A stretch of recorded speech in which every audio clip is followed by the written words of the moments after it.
যেকোনো জাতীয় ধর্মের মানুষ বিএনপির আমলে সবচেয়ে বেশি নিরাপদ বলে দাবি করেছেন বিএনপির স্থায়ী কমিটির সদস্য মির্জা আব্বাস।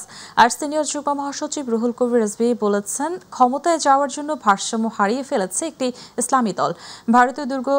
শারদীয় দুর্গোৎসব উপলক্ষে রাজধানীতে পূজা মণ্ডপ পরিদর্শন করতে গিয়ে বিএনপি নেতারা এসব কথা বলেন।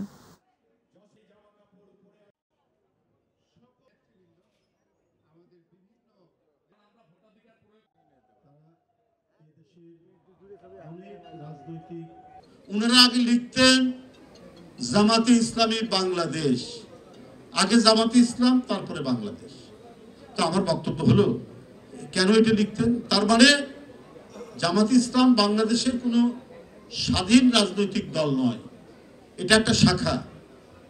আমরা যেমন লিখি জাতীয়তাবাদী দল কুষ্টিয়া জেলা শাখা, ব্র্যাকেটে লিখি। তো ওরা যে পাশে বাংলাদেশ লেখে, তার মানে তাদের আরো শাখা আছে। একেবারেই কথা এবং কাজের মধ্যে মিল নেই। কখন কি বলছেন? মানে ক্ষমতায় যাওয়ার জন্য মানসিক ভারসাম্য হারিয়ে ফেলেছে সেই ইসলামী দলটি।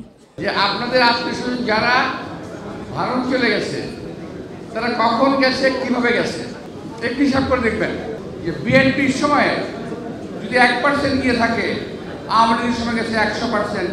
বিএনপির হাতে এই দেশে জাতি, যে কোনো জাতি, ধর্ম, সম্প্রদায় নিরাপদ এবং এই দেশের স্বাধীনতা নিরাপদ।